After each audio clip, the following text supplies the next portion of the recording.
Today's guest became world famous thanks to a little Disney franchise called High School Musical. He made his Broadway debut 2 years ago in The Heights, and now he's back on Broadway playing Jesus in Godspell. Please welcome Corbin Bleu.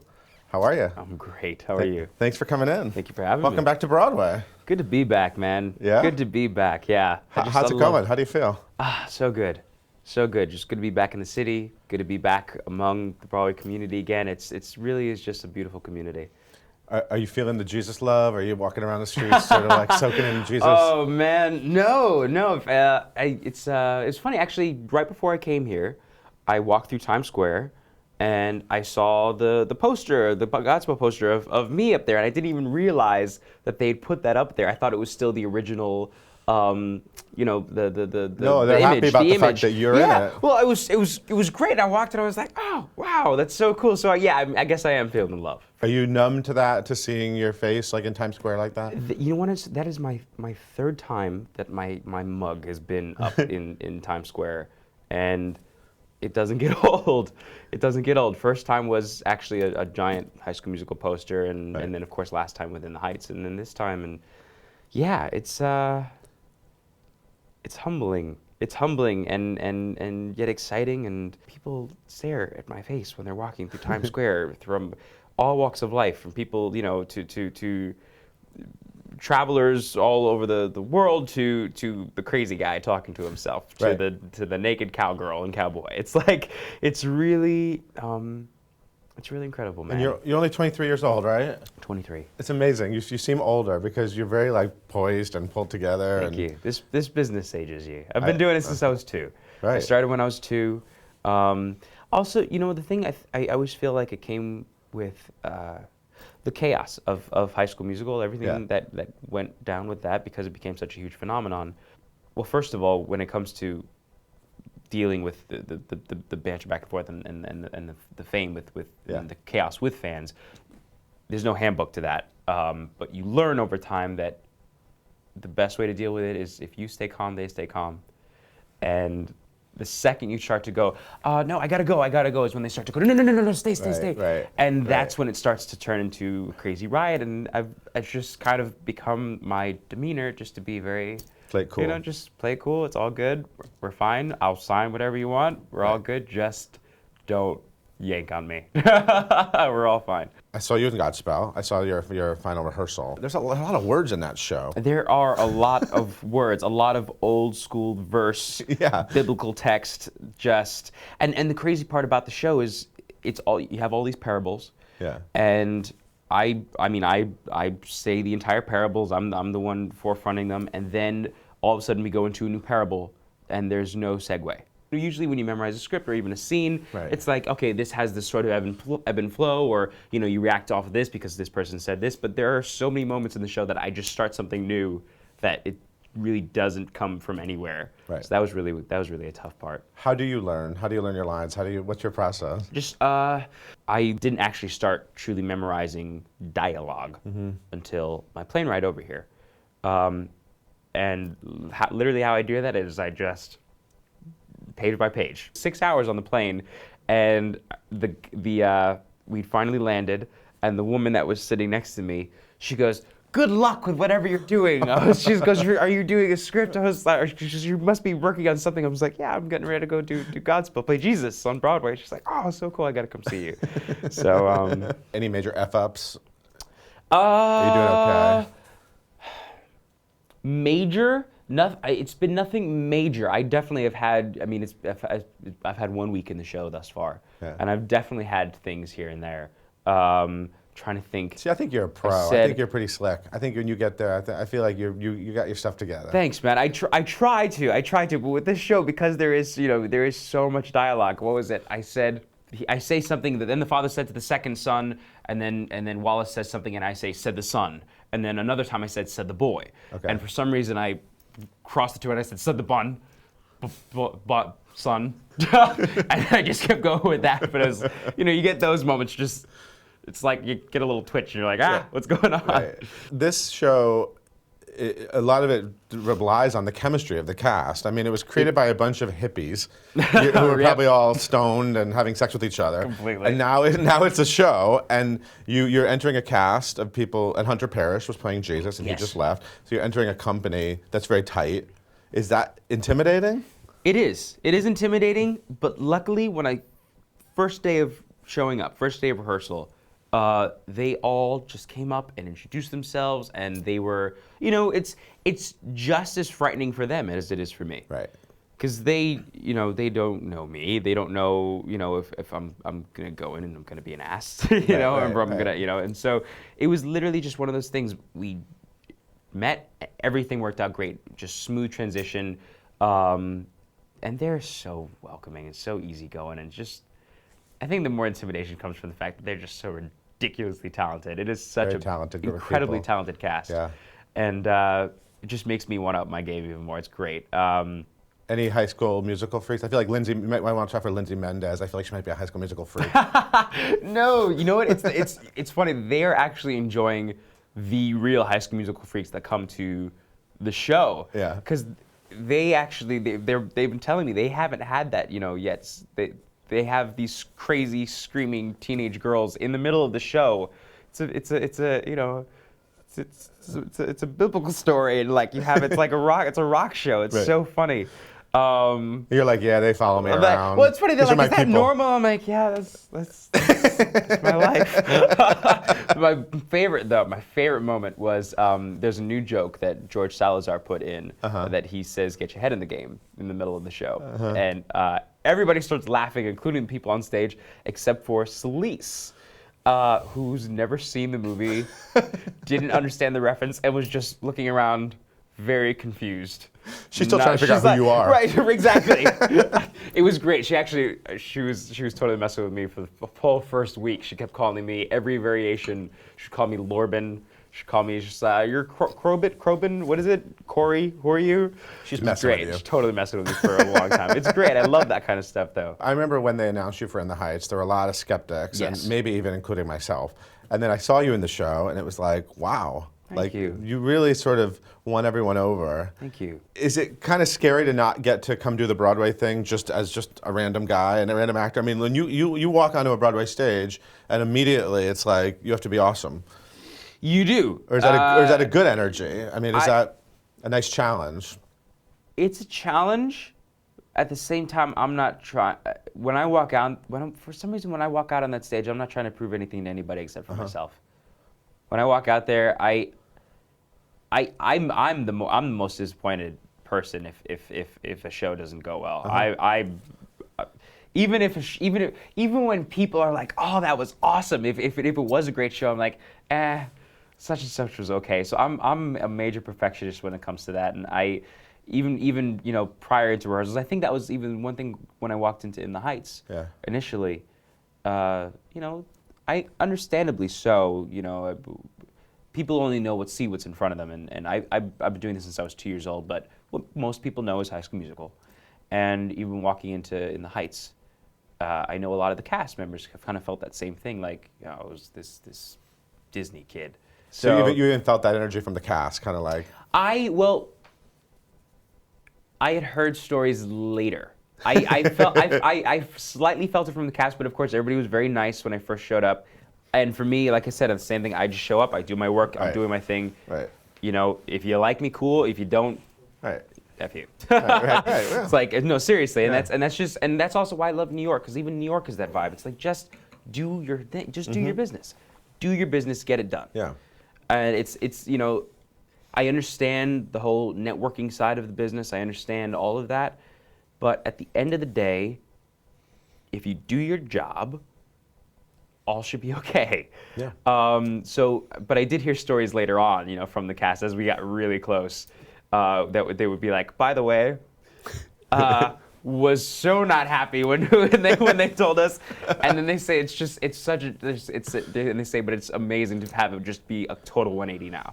So it is fulfilling. It's fulfilling to have, I guess, won people over in that sense. So was that intimidating? Like, did you see In the Heights with Lynn, or? I saw it with Lynn. Yeah. And no, No, I didn't. You didn't ever see it? I didn't. You saw it with him later? I saw it with him later. Right. But I saw it with Javi. Right. And I saw it with my dad, leaned over to my dad in the middle of the performance and said, if I was ever to do Broadway, it'd have to be something like this. Lo and behold, that ended up being the show, and I ended up buying the album that day, fell in love with the show. Same thing happened with Godspell. I came and saw it with Hunter Parrish about 3 months ago, and walked in, fell in love with the show, cried my eyes out, bought the album, and here we go. Here I am. So I guess that's it from now on. If I ever just go to a show, I want to be in the show, I'll just buy the album. That'll be. So you brought them up. So let's talk about your parents. So you are the child of an Italian mom, Yeah. and a Jamaican dad, which is such an awesome combination. Thanks. So which side of the family, which relatives are the more fun to hang out with? Well, I mean, my Italian side is crazy, man. There is typical crazy Italians, and that is very, very fun. But at the same time, I mean, my grandmother's got a full-on Jamaican accent. Awesome. You can't beat that. It's great. Can you do a Jamaican accent? How would she talk like? My dad really speaks patois. My dad can really Let's bring do your it, dad but in. good. I'm just kidding. He's not here. He says he chose on his Jamaican accent, man. I can't really. I can do it. Give me a few drinks, I'll be able to do it. So you were born in Brooklyn. Yes. Let's talk briefly about your name. Blue is actually your middle name, right? Blue is my middle name. Rivers is my last name. Right. Yeah. So Corbin Bleu, were your parents big fans of like chicken wrapped in ham with Swiss cheese, chicken cordon bleu? Cordon bleu. Is there any connection to this No. popular dish? It was completely Just random. random how it turned out to sound like that. But it initially started, my parents are big U2 fans, and my mom wanted to name me Bullet Blue after the song Bullet the Blue Sky. Right. And my dad said, blue's cool, gotta nix the bullet. So at the time, Corbin Burnson was on LA Law, and I know Right. that they'd throw that name around. And Do you like chicken cordon bleu? yeah. What would chicken Corbin Bleu be like? Chicken Corbin Bleu Yeah, be what would like? that dish be? It'd be a A little more Italian, spicy, a little more Jamaican? spicy. Yeah, a little spicier. A little spicier. And you were like doing commercial, like your parents, like you started. I started really young. I started when I was 2. My dad's an actor too. Okay. My mom used to do it as well. Right. She went to high school performing arts, She right? did. She went to like. And you went look at there you, later. You know everything. Yeah. I love it. Did you have that crazy hair when you were a kid? Is that No, I did had that my s- hair like this. okay? And then I shaved it when I was 8. Completely gone. Uh-huh. Completely gone. Then I started growing it out again, and that was when it started to get really long. And that's when I was in like middle school, into early high school. That I was still young, baby face, got mistaken for a girl all the time.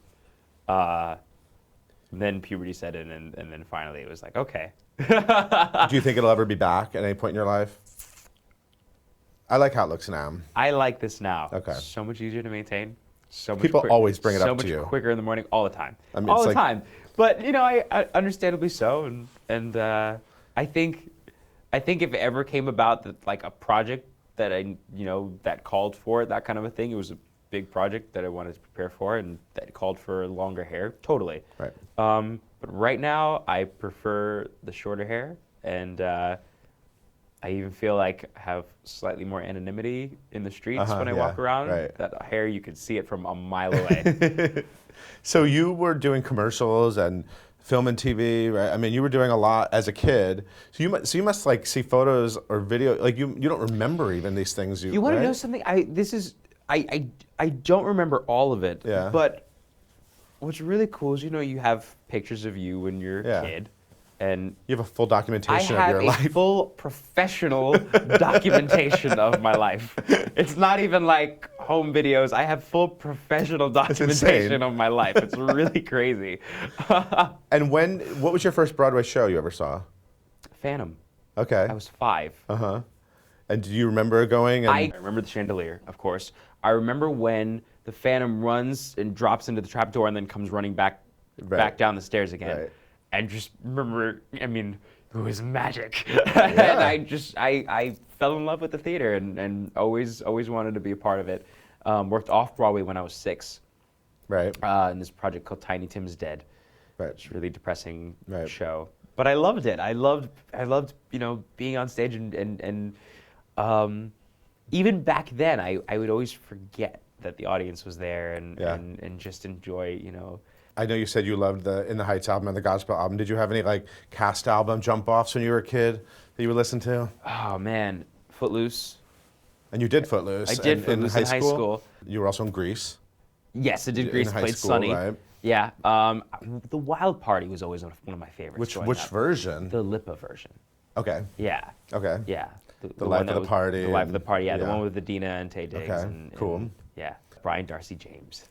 Are you a big Brian Darcy James fan? Huge Brian Darcy James Yeah. fan. I got to, so I met him the other day because he came to. You look he genuinely came excited. I backstage. love Oh, that. I am. I'm like, I met him the other day. And so, okay, so here's the thing. I was terribly embarrassed because I met him and he says, we've met before.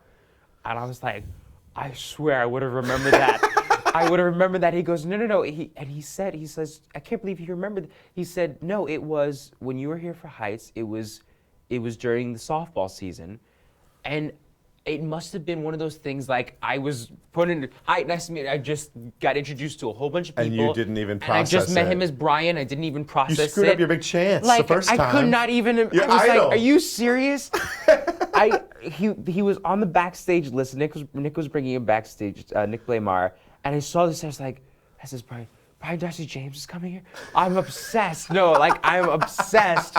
And I personally, I am a lyric baritone. That is more where my register rested. And so obviously, we have all the light higher stuff for Jesus, but that's my pure tone is more of a lyric baritone, and I just love his baritone. He's So awesome. what are your favorite Brian Darcy James musical moments? Did you see him in anything? I saw him in Shrek. I only saw him in Shrek. No. Yeah. Okay. That's what I'm saying. It all started with Wild Party. Wild Party. Yeah, for me, it's always been the Wild Party, and I've listened to that album so many times. Wow. And I love to find out people's secret cast album obsessions. He's so like. One, he sounds amazing, but it's just there's so much personality and so much true acting that going on within the song. Yeah. Like I know exactly what's happening on that stage. Yeah. I would recommend Sweet Smell of Success. Sweet Smell of Success. Yeah, download that one. Thank you, I Some will. good Brian Thank Darcy you. James tracks. At the Fountain is a good one. Sweet Smell of Success. I like and At that. the Fountain. There's a lot of good Brian Darcy James stuff out there. Thank you. Yeah, look that one up. Nice. Awesome. I love that you're obsessed with Brian Darcy James. That's great. So you were in this thing called High School Musical. Yes. And High School Musical 2 and High School Musical 3. And will there ever be another, like an adult high school reunion? Like they just did American Reunion. Maybe there can be like high school reunion musical? I don't know. I don't know. You'll be way down the line. Yeah. Do you guys still keep in touch? I mean, I know everyone always asks you. It's always like the inevitable High School Musical question. But we do. Yeah, No, we you absolutely do. do. I would say it was about 6 months ago. We talk to everybody constantly, even Yeah. that. But 6 months ago, Ashley sent out a mass text to the six. It was the five of the rest of us. It was Right. all six of us, and it was an old video of us that she had found, and we all started like commenting and texting on this video, and it was just like that was actually the first time that all six of us had been sort of back in the loop together That's again cool. in a while, which was really, yeah, it was nostalgic. It was great. It's so refreshing that you're such a nice guy. Thank you you. for not being a D-bag. Appreciate it, for man. having Thank you. your game on. Thank you. And it's great to see you on Broadway again. Same. It's good to I be hope back. you keep maybe an original. Maybe you can originate something. Next. You want to know something? Let's do That that. would be, that's my goal. Yeah. That is my goal. Yeah. I very honored and proud to be able to take over this role of Jesus and be able to come to the show of Godspell. I mean, it's one of the decisions of taking this role was the fact. I mean, what other opportunity would I necessarily get to play Yeah. Jesus in Godspell on Broadway? I mean, it was true. I mean, I'm truly honored, but I would love to originate something. Yeah. Oh man, that's my goal. That is definitely my goal, to be able to start something. Well, I hope you from keep scratch. doing one Broadway show after the next. Thank you. And we'll see you here again next time. Definitely. Thank you, Corbin. Thanks for Good coming to see in. you again. Thank you. Everybody needs to Thank check you. out Godspell at the Circle in the Square Theater. Thank you for watching. We'll see you next time.